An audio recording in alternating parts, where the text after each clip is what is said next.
So I got into an argument with a group of British people the other day, and the topic was, why do Americans never travel abroad?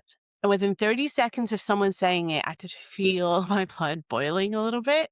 And then all of a sudden, it hit the statement that almost every non-American says. They're just not curious about the world. I couldn't keep my mouth shut. I just couldn't, because it's wrong. And to be honest with you, I feel like the argument's a little bit lazy. And the reason I say that is because no one that I have ever heard say it has ever had to negotiate 10 days of vacation off a year from their job and then get made feel guilty for taking them. I have lots of thoughts on this. There's going to be a few videos that come out about this. The other thing is they just go a lot deeper than anything you could cover in a single video anyway. But I promise, I'll try to keep my anger in check. And I also promise that you will never look at this question the same way again after this. First thing is the time problem. 28 days. That's what British workers get by law, guaranteed by the government. 28 days. That's the floor. The United States doesn't have a floor. There is no minimum. There is no minimum amount of holiday/vacation time that is guaranteed by the federal government for any of its workers. Nothing. The average American gets 10 days a year, but many get none because it's up to the company to decide. The federal government's position is essentially not my problem. Do the math. A transatlantic trip costs you 5 days in travel alone. You got the travel time, waiting around in airports for customs, security clearances, jet lag recovery. That's at least 3 to 5 days minimum, right? Then you're back at your desk with no days off until Christmas time. That's not a holiday. That's all you get to do for the entire year. This isn't a choice that Americans made. They're born into the system, and the system is not going to change anytime soon because corporatism. The funniest part is most Americans don't even understand what they're actually missing because the baseline has always been this way. Like you've never really seen anything different. So why would you question it?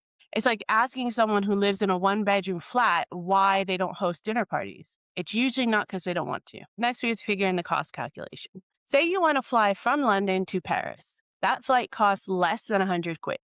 And it's only 2 hours. You want to fly from Columbus, Ohio to anywhere international, at least $1,000 before you've booked a single night in a hotel for one person. When you fly domestically for a lot less money, and you have options like Disney World, Chicago, New York City, the Grand Canyon, Miami, for the same money or less than a transatlantic trip, yeah, international travel isn't the obvious next question. The economics just don't point that way. What is considered to be like a budget weekend mini break from here in the UK is a major financial commitment for most of the United States.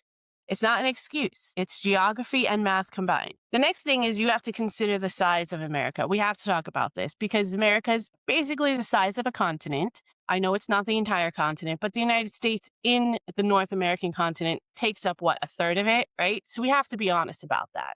And a lot of British people, I think, kind of struggle with internalizing that. They know it abstractly. They can see it with their eyes, obviously. But traveling the United States is not the same as like traveling England or even the British Isles. It's functionally a continent. A New Yorker is flying to New Mexico is doing something roughly equivalent, I guess, in European terms of like London flying to Morocco. Floridian driving to Montana covers more ground than an entire length of Great Britain, more than once. See, the variety in the United States is already there. We have deserts, we have glaciers, we have tropical coastlines, we have ancient history. Well, ancient might be relative. We have world-class cities, all of it inside one country without needing a passport, with a lot less money, no currency conversion, and a lot less jet lag. Let's talk about the passport thing, because a lot of British people seem to think it's a little bit of a gotcha that like Americans must not be worldly because they don't have passports. Listen, I'm honest on this channel all the time. I kind of see their point. I get where they're coming from because 40% of Americans don't have a passport, and that's real. I know how that lands outside of the United States. But not having a passport isn't necessarily a lack of personality or character in some way. It doesn't mean that they're not curious. I think to me, it reflects more about their circumstances than anything else. I kind of get my back up a little bit on the assumption that a passport signals whether or not you're interested in the world. Curiosity doesn't require a passport. And there was a time when you didn't even have to have a passport to travel to Canada or Mexico. When I first went to Toronto, all I needed was my driver's license. This was pre 9/11, of course. Now you do need the passport. But that just goes to signal that, a lot of people didn't need it even for international travel on the continent.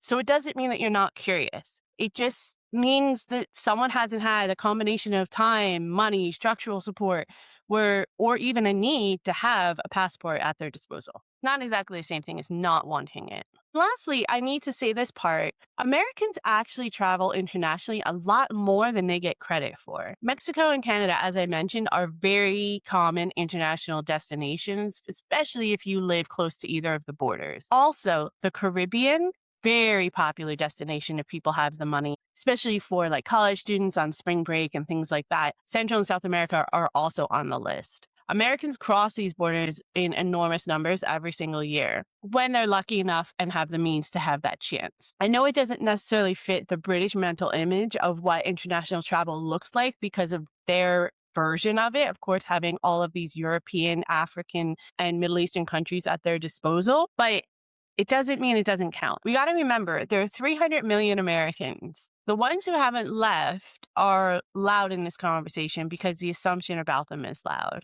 And I'm speaking of somebody who had the opportunity to travel internationally. Just because they're not traveling internationally does not mean they're not traveling.